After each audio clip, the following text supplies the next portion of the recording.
Donc on en a parlé un petit peu tout à l'heure avec Mathias sur la partie organisation. Donc l'idée, ça va être d'aller un cran plus loin et d'ajouter la perspective du groupe Barrière sur le sujet. C'est plutôt comment on s'adapte, comment les organisations s'adaptent à la célérité de la transformation et de l'évolution des technologies, des besoins, des envies, etc. Un peu sur ce dont va nous parler Anan. Donc voilà, c'est une discussion, donc c'est pas trop scripté normalement, il faut que ça soit assez naturel. Donc je ne sais pas qui veut commencer, mais donc voilà, sur la vision, et on en a un petit peu parlé, voilà, on va lancer avec Salomon. Comment on est passé de la vision à l'implication organisationnelle au sens large, peut-être operating model même, du groupe Barrière pour adresser ces sujets d'IA et IAG.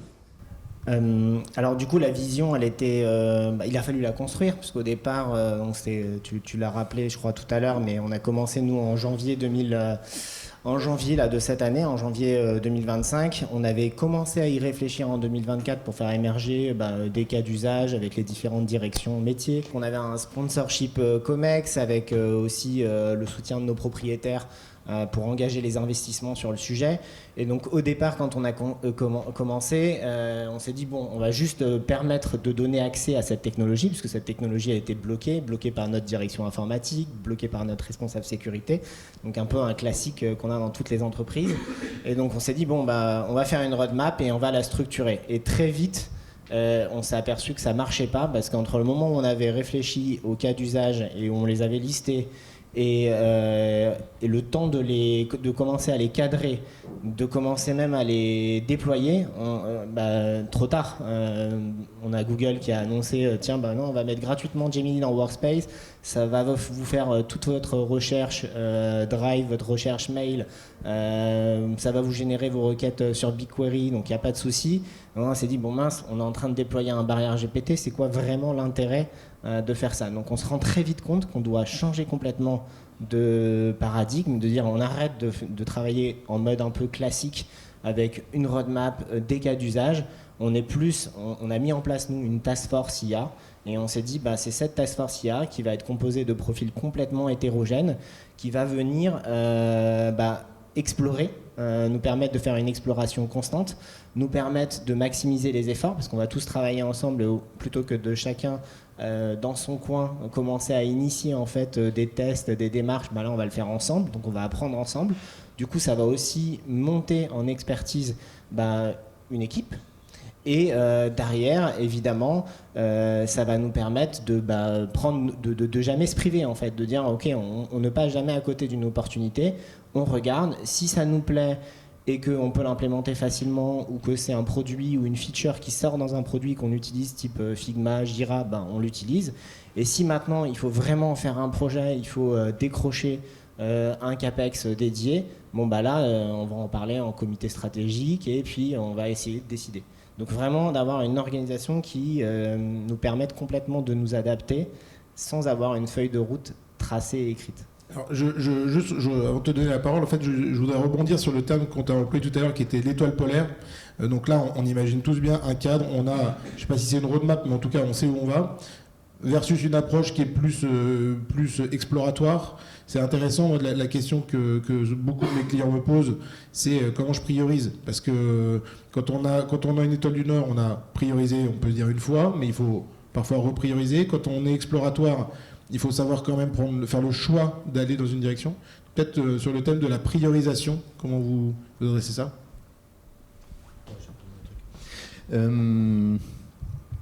En fait, l'étoile polaire, elle est quand même sur une vision cible, donc performance collaborateur, etc. Il faut définir, je pense, et notamment dans les approches produits, ce qu'on appelle les OKR, etc. Donc, quels sont les objectifs que je me fixe, les résultats clés, et donc la priorisation va se baser sur ces résultats clés. Est-ce qu'ils contribuent finalement à l'objectif, à atteindre mes résultats clés?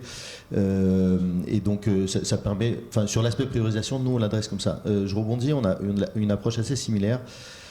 Quand est sorti, je ne sais plus, 2013 ou quelque chose comme ça, IAGEN, on a rassemblé le COMEX, en tout cas des directeurs, pour se dire on va réfléchir aux cas d'usage.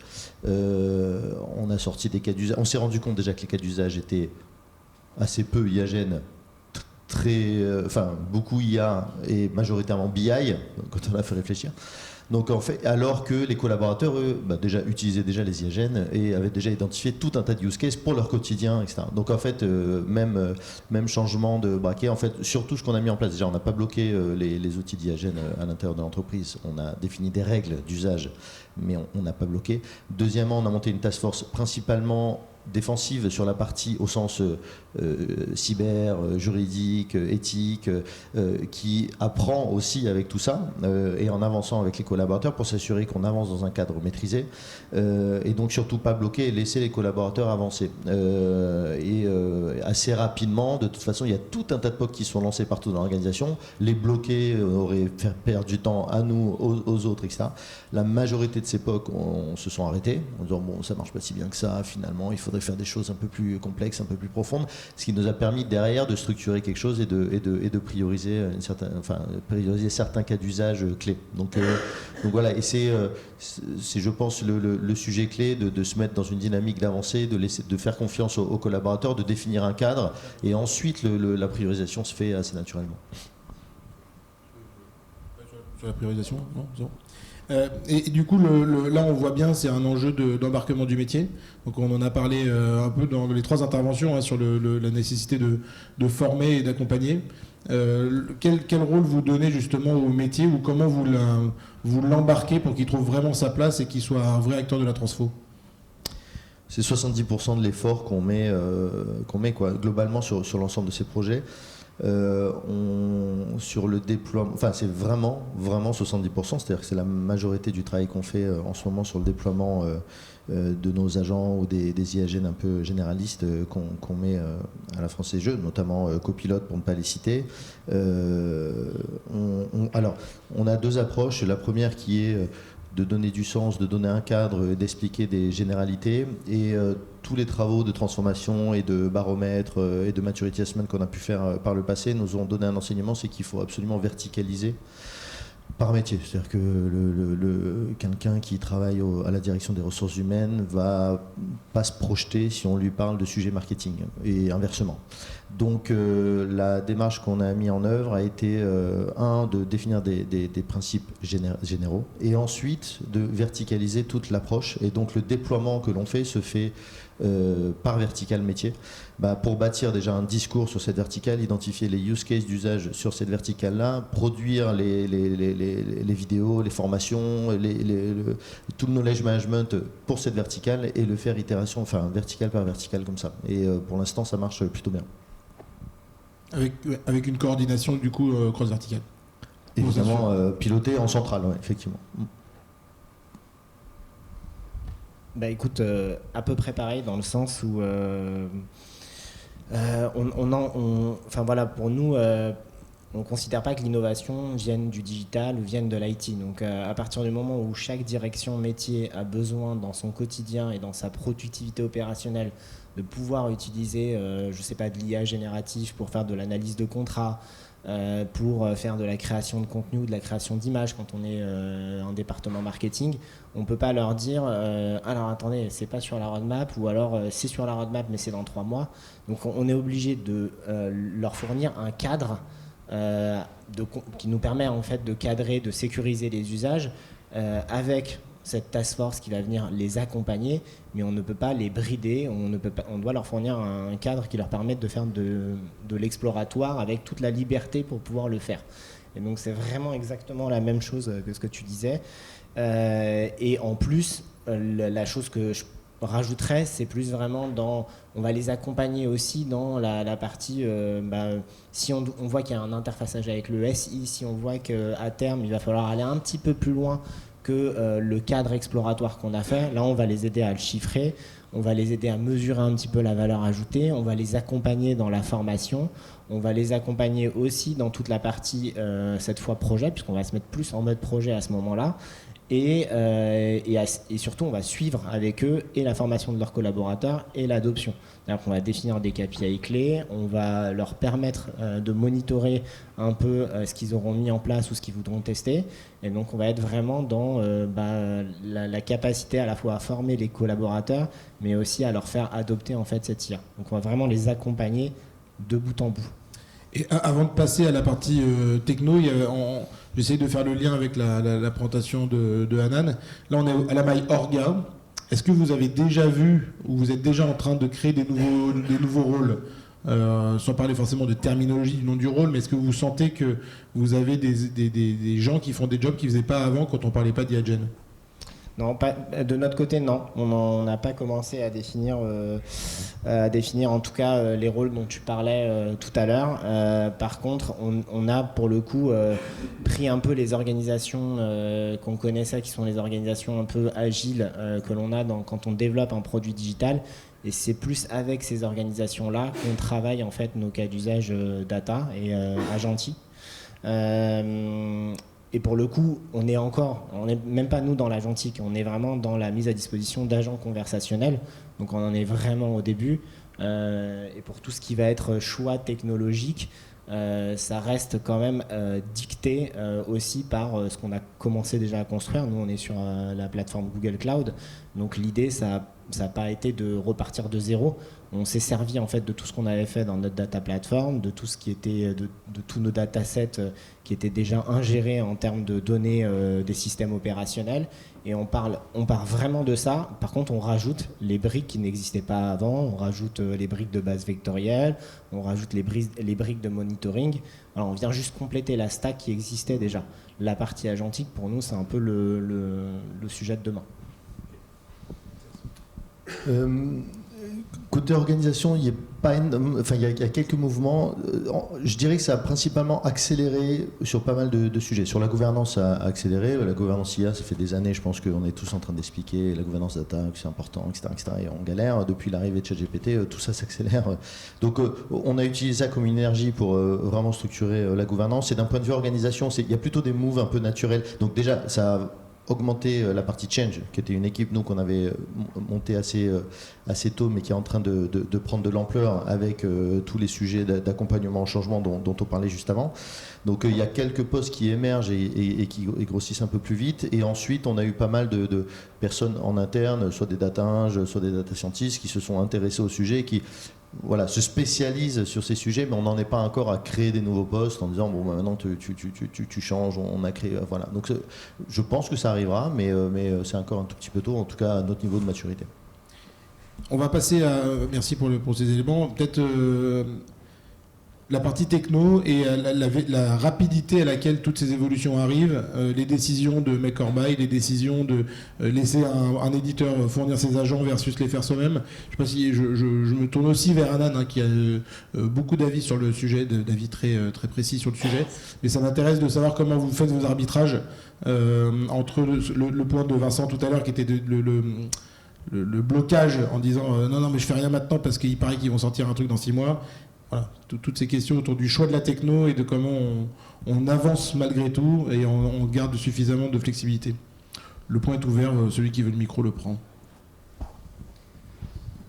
Sur cette question-là, c'est vraiment une très bonne question et non mais c'est vrai, en fait, je me reprojette 2 ans en arrière. On me disait mais attends, ça sert à quoi de faire des avions qui vont parler avec la donnée structurée, ça va arriver dans 2 semaines dans Power BI. Voilà, on est en 2025. Fin 2025, aujourd'hui il y a des features qui commencent à arriver sur Looker aussi, mais on n'est pas encore à l'attente de ce qu'on aimerait avoir avec un agent personnel qui peut parler avec nos données. Donc je pense que ce qui est important, c'est de bien comprendre déjà la première dimension à avoir en tête, c'est quoi l'importance de la solution. Si vous êtes sur une solution qui change drastiquement votre quotidien, si en fait par exemple, nous on avait travaillé avec un acteur agricole qui en fait avait beaucoup de commerciaux qui allaient sur le terrain pour aller rencontrer des clients. Et en fait, les seuls moments où ils avaient le temps de s'intéresser aux clients, c'est dans la voiture, lorsqu'ils vont d'un trajet à l'autre. Et donc, ils avaient besoin d'une interface dans laquelle ils pouvaient parler, de dire « Ok, je vais voir un tel, qu'est-ce qu'il a fait récemment, qu'est-ce qu'il a acheté récemment, c'est quoi la taille de sa parcelle, etc. etc. » Et donc, ça, pour eux, c'est clé, parce que quand on arrive à un rendez-vous commercial préparé, je ne vous apprends pas que vous avez 2 fois plus de chances de conclure le deal. Et donc, s'ils avaient attendu qu'aujourd'hui, il y a Looker qui est sorti 2 ans après, forcément, pendant 2 ans, ils auraient perdu potentiellement de la productivité pour leurs commerciaux. Donc, je pense que le premier point à garder en tête, c'est de se dire, est-ce que vous êtes sur quelque chose qui est nice to have ou quelque chose qui est structurant pour votre business? Et quand vous êtes structurant, le deuxième aspect qui arrive très souvent, c'est qu'en fait, c'est tellement structurant que même les solutions marché qui vont arriver ne seront jamais 100% identiques à votre besoin. parce que c'est tellement structurant que vous allez forcément avoir des spécificités dans votre intégration qui feront que la solution business, même lorsqu'elle arrivera, ne sera pas parfaite non plus.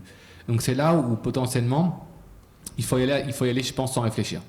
Ensuite, à l'inverse, il y a des solutions où on se dit, oh, en fait, moi j'aimerais trop parler avec ma data, c'est trop cool, et là malheureusement c'est la pire chose à faire, parce que ça veut dire que du coup il n'y a pas de besoin utilisateur, vous êtes juste en train de surfer sur une vibe qui est de se dire c'est trop bien. Donc à l'inverse, de l'autre côté du prisme, ça c'est le truc qu'il ne faut pas faire. Et entre les deux, il y a plein de projets où en fait c'est pas urgent, mais c'est quand même assez important, c'est quand même assez structurant. Et je pense que le premier point déjà dans ce moment-là, c'est d'être proche de vos technologies providers. Si vous travaillez avec Google, vous travaillez avec Microsoft, de discuter avec eux. Parce que forcément, ils ont des roadmaps produits qui peuvent vous partager, qui vous partagent de toutes les manières, et sur lesquels vous pouvez aussi, quelque part, parfois même aiguiller la roadmap, de dire attention, cette feature, vous la mettez en Q3 2026, en fait, moi j'en ai besoin tout de suite, c'est beaucoup plus important que tout le reste. Et si vous êtes 10 à dire ça, ça va faire écho. Donc, je pense que c'est déjà très important de rester bien en relation. Et puis, l'aspect important aussi, le dernier point, je pense, c'est de se dire, quand vous mettez en place une technologie, il faut se dire qu'il y a la technologie et puis il y a tout ce qui va autour. Je l'ai évoqué tout à l'heure, il y a la data. Même si la technologie elle est prête, si votre looker vous fait ça, si votre donnée dans BigQuery n'est pas structurée correctement, ça ne sert à rien, ça ne marchera pas. Donc commencez aussi toujours par ce qu'on appelle les enablers, des choses qui seront invariants.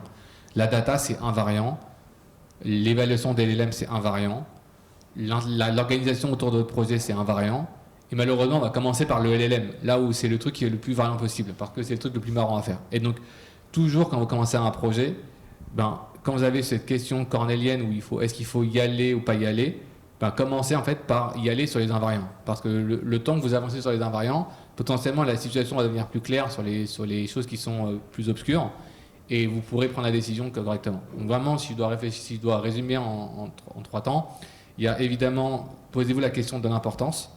Ensuite, mettez en place tous les invariants et surtout, restez en relation avec vos partenaires et je nous inclus dedans. On a des relations avec les différents providers et on est aussi capable de vous dire attention, ça n'existe pas sur Microsoft, ça n'existe pas sur Google, mais ça existe sur Mistral, donc ça va forcément très rapidement arriver. On a aussi ces capacités à vous fournir de la vision de l'extérieur qui vous aidera à prendre vos décisions. Je pense que c'est une vision hyper intéressante et tu as totalement raison. Nous, comment on l'aborde à la Française des Jeux, mais finalement, j'ai l'impression que ça ne change pas beaucoup avec le reste. Il y a des outils très front, très métiers, très ciblés sur une application, etc. Et on peut s'appuyer sur... beaucoup de providers fournissent des solutions IAGN par-dessus leurs propres solutions, donc ça peut être intéressant. Il y a des sujets qui sont beaucoup plus transverses, il y a des sujets généraux à la Microsoft, etc., qui impactent tout le monde. On ne va pas faire la course contre Microsoft ou l'OCR, enfin on pourrait avoir envie de faire plein de choses là-dessus, mais il y a quand même des gros leaders sur le marché. Ce que ça amène quand même deux choses côté Française des Jeux. La première, c'est on va pas s'amuser à mettre une plateforme à chaque cas d'usage, ça va coûter beaucoup trop cher en fait. Donc il y a bien un moment donné, on va falloir se recentrer sur une plateforme, la construire, bâtir sur cette plateforme-là, donc choisir laquelle on va utiliser. Et à l'intérieur, cette plateforme va vachement évoluer, mais je pense que les technologies aujourd'hui qui sont mises à disposition permettent de pouvoir arbitrer. Il ne faut pas changer tous les 4 matins parce qu'il y a tout le travail de change à faire derrière. C'est-à-dire les gens voient apparaître des nouveaux boutons, ils ne comprennent pas, il faut leur expliquer. Donc ça c'est important, la convergence des cas d'usage sur une seule plateforme. Et ensuite, oui, il va falloir choisir par rapport au North Star quelques sujets un peu clés dans lesquels je vais investir. Et pas beaucoup en fait, parce que ça coûte de l'argent, il faut travailler, il faut faire tout ce qui va avec. Nous, on a travaillé sur un cas d'usage qui permet ça m'a fait penser à ça, ce dont tu parlais, qui est un assistant sur mon téléphone pour nos commerciaux qui font les tournées terrain pour qu'ils puissent faire des comptes rendus de leurs réunions à la voix et pouvoir interagir avec une IA, un agent. Qui ensuite va se connecter au CRM, etc. Donc on a fait un premier POC, c'est en test, on attend de voir comment ça va évoluer sur la partie. Donc voilà, c'est toujours du start and stop. Et en fait, il faut une équipe produit qui lead cette chose-là, qui anticipe les évolutions du marché et qui est capable, comme n'importe quelle approche produit, d'arrêter quand on crame trop de gaz ou d'avancer quand c'est le bon moment, quoi. Mais je pense que c'est important de le verticaliser. L'approche produit nous aide beaucoup à avancer là-dessus. Écoute, moi pareil, ça me fait réagir un petit peu ce que tu dis, parce que de la même manière, je pense qu'il faut vraiment pas avoir peur d'arrêter quand on se dit ok, l'état de l'art, c'était pas celui qui existait quand on a commencé, donc éviter pour moi, de se freiner quand on a un sujet en se disant tiens, ça sortira peut-être comme agent dans Agent Space demain, et donc je vais pas le faire, je vais attendre que ça sorte. Nous, on est plutôt dans le fait de dire bon, bah, c'est pas grave, s'il y a une solution qui l'adresse, on le fait. Typiquement, tu parlais de Looker avec le data analyst augmenté. Au départ, avant qu'on implémente un petit peu, qu'on commence à implémenter en tout cas Looker et qu'on se dise tiens, on va mettre en place une couche sémantique sur Looker, on a essayé de faire un data analyst augmenté juste avec de la metadata en branchant un agent dessus, et on s'est dit bon, très bien, on a bien décrit nos bases de données, ça marche, ça marchote, c'est pas mal. Là, on voit que maintenant, avec Looker, on a une opportunité qui nous permet d'aller beaucoup plus vite. Ben, on va la prendre et on va le faire comme ça. Mais il ne faut pas avoir peur de changer d'avis, de jeter peut-être à la poubelle ce qu'on a fait hier parce que ce n'était pas à l'état de la technologie hier, et de vraiment réagir de façon extrêmement rapide. Et puis après, des fois, à contrario, tu vois, pareil, tu as donc Agent Space qui annonce pas mal de sorties d'agents first party en disant bah, vous inquiétez pas, maintenant pour vous connecter à Jira, c'est bon, c'est tout fait, donc nous on va le faire pour vous. Super, sauf qu'en fait, ça marchera jamais aussi bien que si tu le fais toi-même, parce que ton Jira, tu as plein de façons de structurer tes tickets, tes PO ils travaillent d'une certaine façon dans Jira, et donc le fait de pouvoir toi-même t'interfacer avec les API de Jira, ok, tu dois les maintenir, mais derrière tu peux faire tes chunks différemment, tu peux faire tes recherches complètement différemment, et donc ton résultat il sera peut-être plus pertinent si tu le fais toi-même. Donc après c'est un arbitrage entre ce que tu veux, là où tu veux mettre un peu d'argent, parce que ça a de la valeur et que ça a beaucoup plus de valeur que si c'était fait directement, nativement dans l'outil, dans la stack. Dernier thème qu'on va aborder, merci, j'essaie de parler fort, mais c'est plus pratique avec ça. C'est donc les agents, hein, vous avez compris que c'était le thème, hein, on parlait des agents aujourd'hui. La question c'est l'évolution vers la vue des processus. Est-ce que c'est une réflexion que vous avez, parce que les cas d'usage dont on a parlé sont très agents, c'est-à-dire une tâche bien précise où on la modernise. Cette vision processus, refonte de processus, transformation profonde d'une fonction, c'est engagé, c'est en discussion. Comment vous, au sein du groupe Barrière et de FDJ, vous adressez ce sujet-là, et peut-être à quelle échéance de temps vous ambitionnez d'avoir vraiment refondu une fonction? Je me lance. Nous, non, on n'a pas. Enfin, il y a c'est encore tôt pour pouvoir se lancer là-dessus. Tu l'as bien abordé, hein, comment je supervise tout ce qui se passe derrière, etc.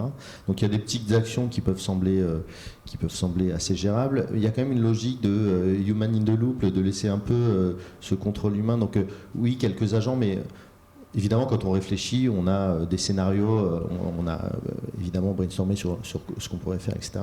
Mais aujourd'hui, ça nous semble encore un tout petit peu tôt pour se lancer là-dessus. Alors, il y a le grand MCP, le MCP dont tout le monde parle, mais qui finalement est une connectique, un connecteur qui permet d'avancer, mais c'est pas le cœur du sujet. Donc tout le monde se précipite là-dessus, mais on pense qu'il faut quand même avoir un peu de recul.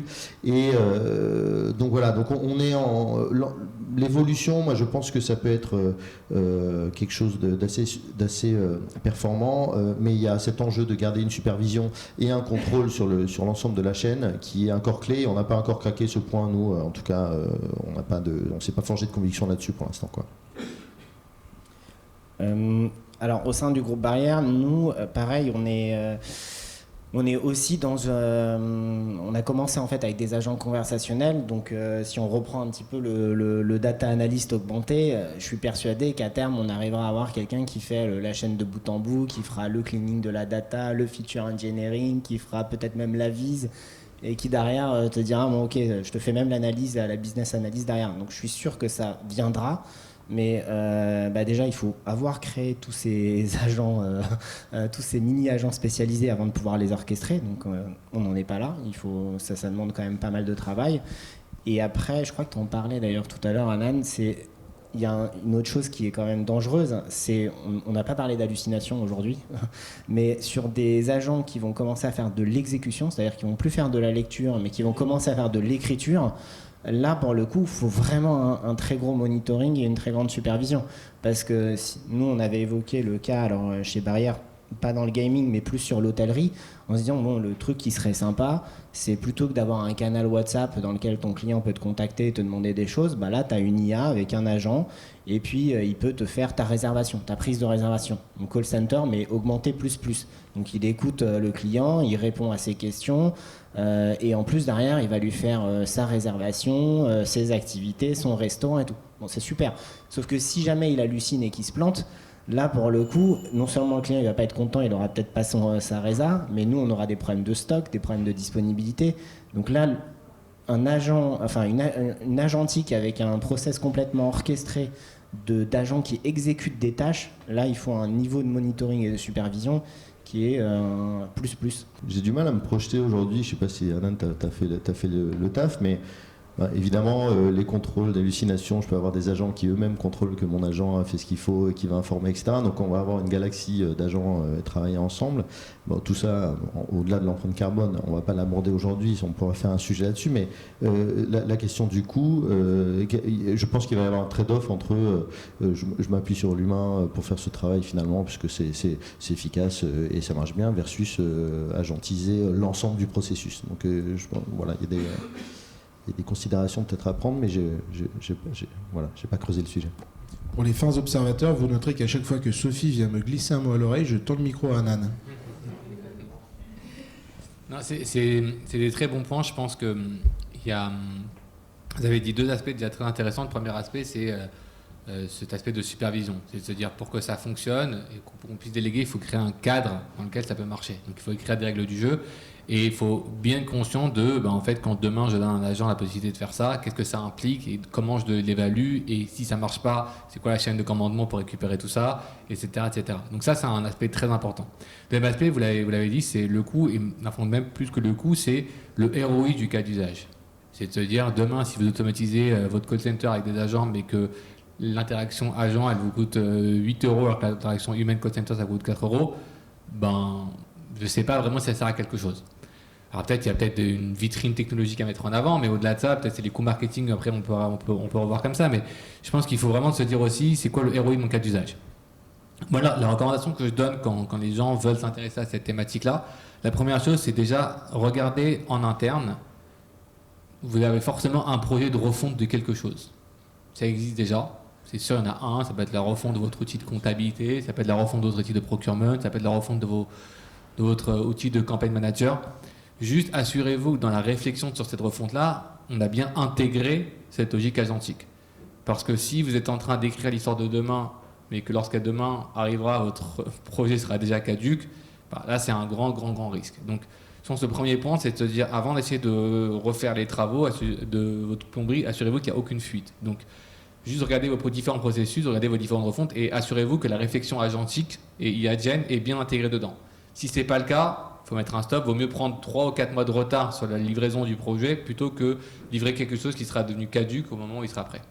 Ça, c'est le premier point. Ensuite, quand on s'intéresse au processus, je pense que la première chose à se dire, c'est OK, quels sont les processus qui sont intéressants? Et là où je reviens à votre point de vue sur le ROI, c'est de se dire, est-ce que ça a de la valeur de faire ça? Est-ce qu'on n'est pas juste en train de faire quelque chose pour faire quelque chose?